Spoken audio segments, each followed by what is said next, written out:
We are the 2016 NSPS competition from Fresno State. My name is Scott Myatt. My name is Victor Esgato. My name is Jacob Lopez. I'm Ryan Jackson. I'm Ashley Geary. I'm Antonio Salvador. And we're from Fresno State, and we just want to start off by actually just saying thank you to Mr. Sens and all of the NSPS for hosting this. We always love this. Shout out to Scott Peterson, you're great, and thank you for all the other teams for showing up. We love coming and seeing our peers because it's a competition, but really we're all going for the same thing, so thank you. So we obviously from California, which is a very large state, so I'm going to break it down a little bit more for you. So we were in Fresno County, in Clovis, California, and here's actually our parcel right there. And what did we set out to do? So we set out to complete a boundary and topographical survey of a 10-acre parcel for the purpose of redevelopment. That was quite simply our goal, and we achieved that. We do it the typical way. The only difference is instead of getting a job offer from a client, we actually use Google Maps. We just looked up the APN on the now defunct Google Earth Pro ability to look up an APN for the parcel size. We found a man named Scott Kavami. He had a parcel, agricultural land, near our school, and we just went over there, asked him if we could use it, and he said yes. So the rest is history. I'd like to go ahead and now pass it on to Victor, where he can talk about some of the preliminary research. My name is Victor, and I was in charge of research. Our preliminary research, we went through Central Valley Engineering and Surveying. We got permission to contact Chicago Title for some deeds. And this is our parcel deed. Not only did we get our parcel deed, we also got surrounding adjacent deeds as well. And reading the legal description of our deed, it was an aliquot park. So aliquot park, we all know, needs a sectional breakdown. And from the sectional breakdown, I went and went through Fresno County website and got our APN map. And so for our particular parcel, wow, that's awesome. We had to get, this is our property right here, so we had to get the southwest section corner, the west, the center, and the south corner. Luckily, Mr. Peterson and I went down to Fresno County where we did some more research and got corner records. As you see here, we have the center quarter, northwest, and the west quarter of our particular sectional for what we need for a sectional breakdown. We also got some more legal description information, some deeds as well. Not only did we that, we also found this treasure of this record survey, 4650 as well. It was created in 2002 by Blair Trick and Flynn, a very prestigious company down in Fresno County. And because of this, we were able to use their record bearings and distances for our particular survey.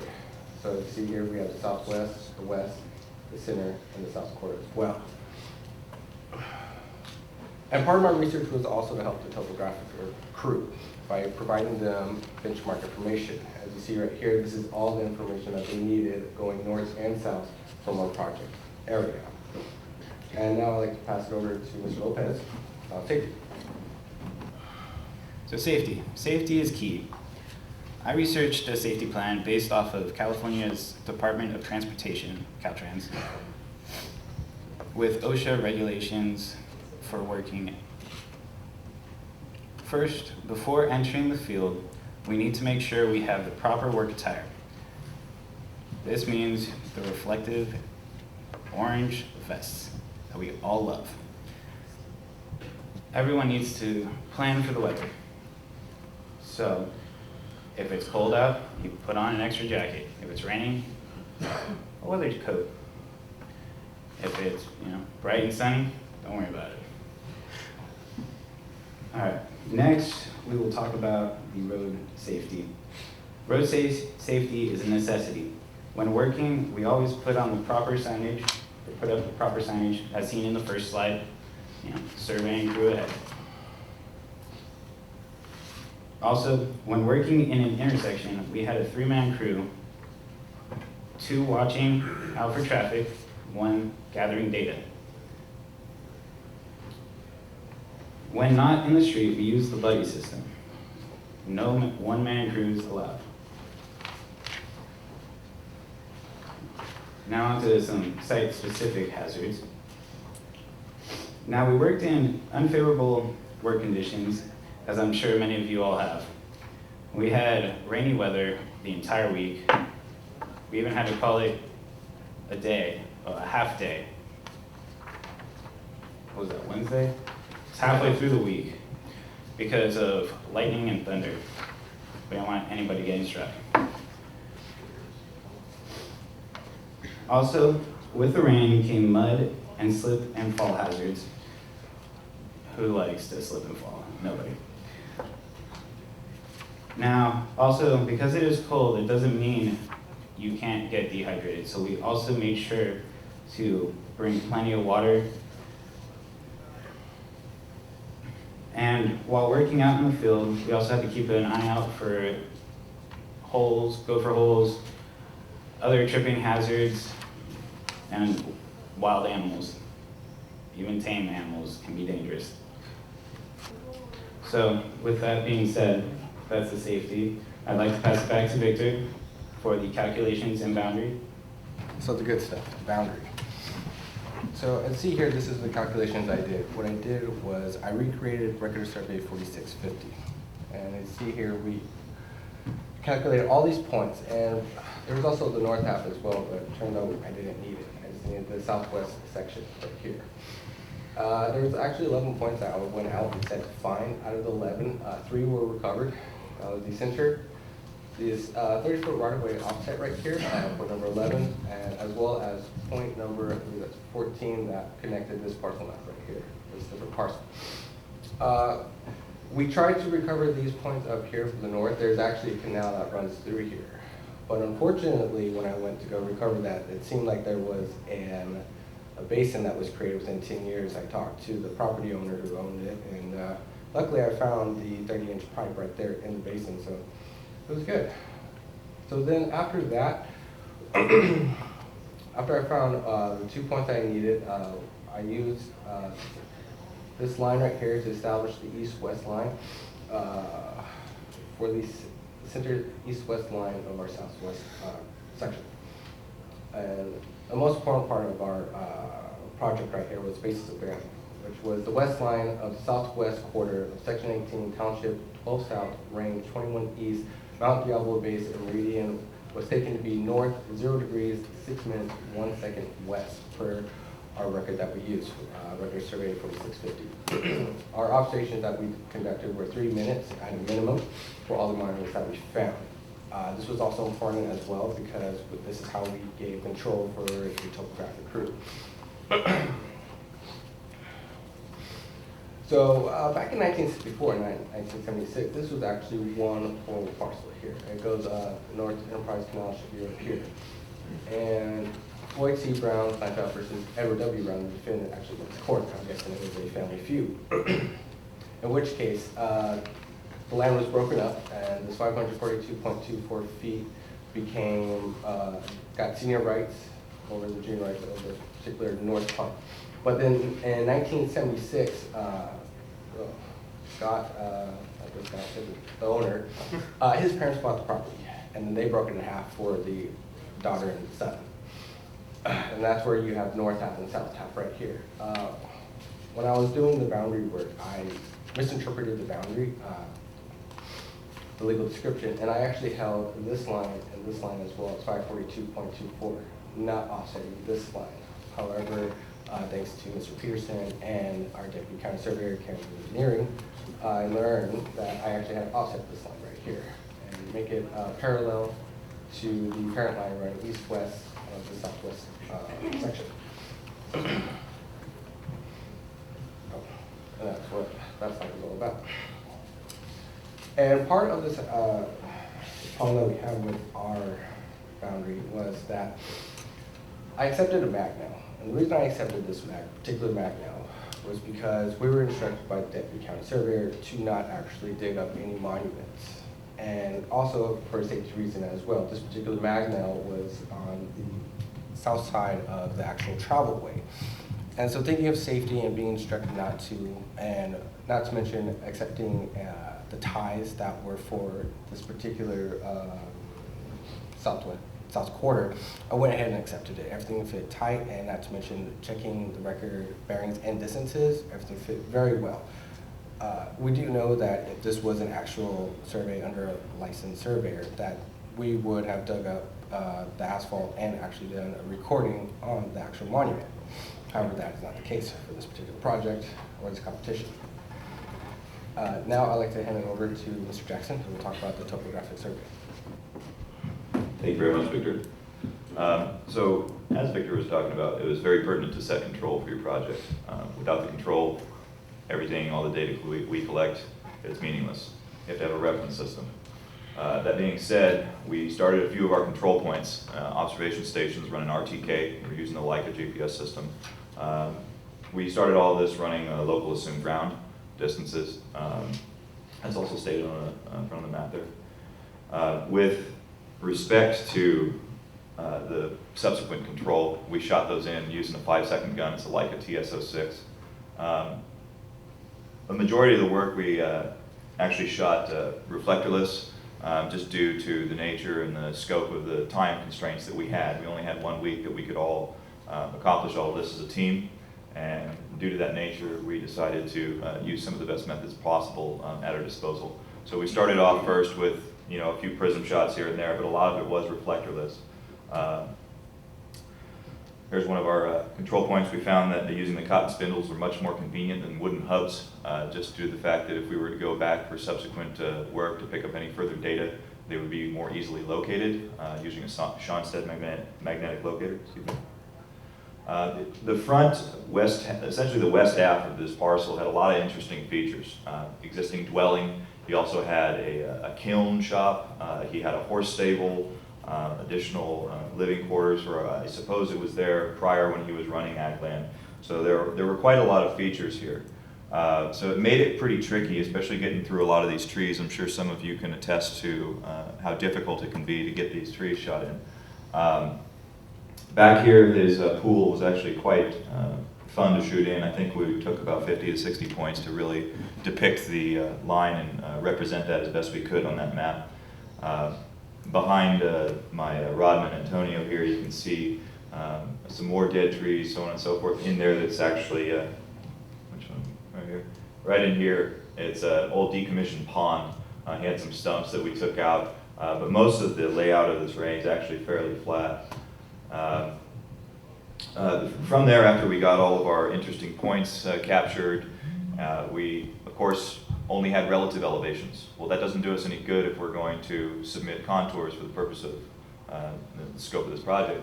So we decided to run differential leveling, tying into Fresno County temporary benchmark number 4704.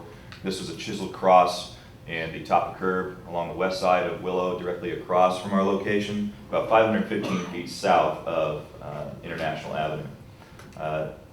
This essentially here is our benchmark. We had a turning point here, and then each of our control points, we kind of ran it back through here. We used a kick the leg test so that we could get some redundancy going on. So that way, of course, we can apply least squares adjustment and figure out the most probable values for these elevations. In order to run a least squares analysis, of course, we all know that we need to have a math model. You cannot do an adjustment if you don't know how to set up your equations. So, of course, here most of the we're going to incorporate our variances in here as well. But for those who are unfamiliar, this is very common, also known as the normal equation for least squares. Typically, you'll have a weight matrix in here. We went ahead and pretty much counted equal weight. Most of our distances were pretty similar. We kept it pretty consistent as far as who was on the rod, who was operating level, so as to mitigate any error propagation from changing over as far as instrument operators.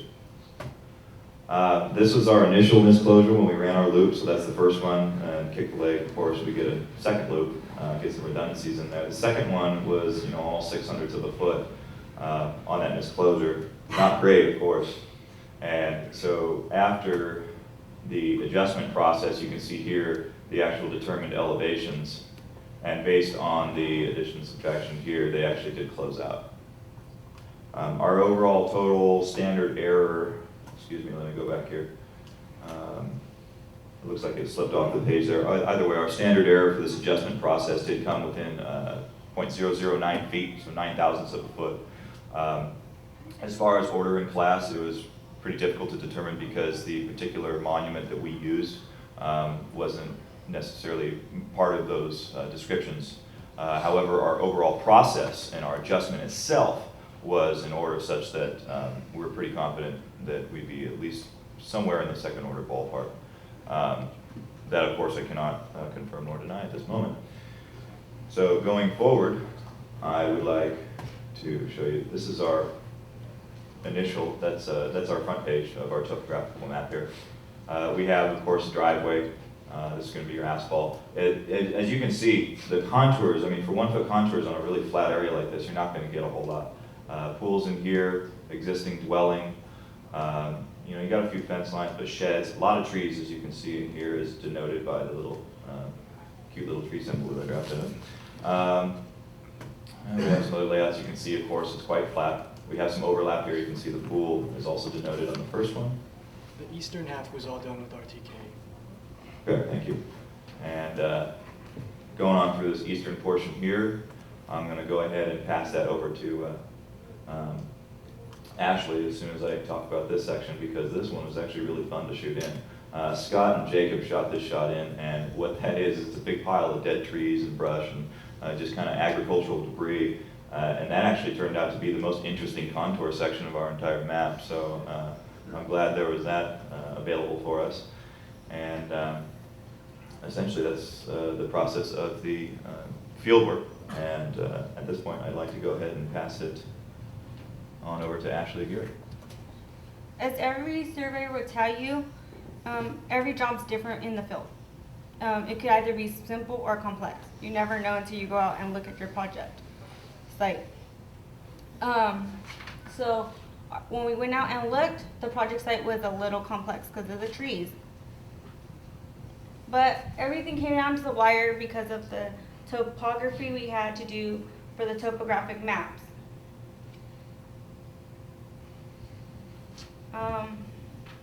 As we looked at everything, we knew that our fieldwork would be consistent a majority of the hours we would do in the field, as well as secondary would be the drafting, and third would be the binder completion, because those consisted of majority of the project's goal set in order for the submittal.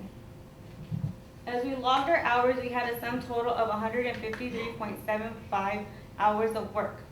And we were correct. Our assumptions of the field work, along with the drafting and binder consuming most of the hours.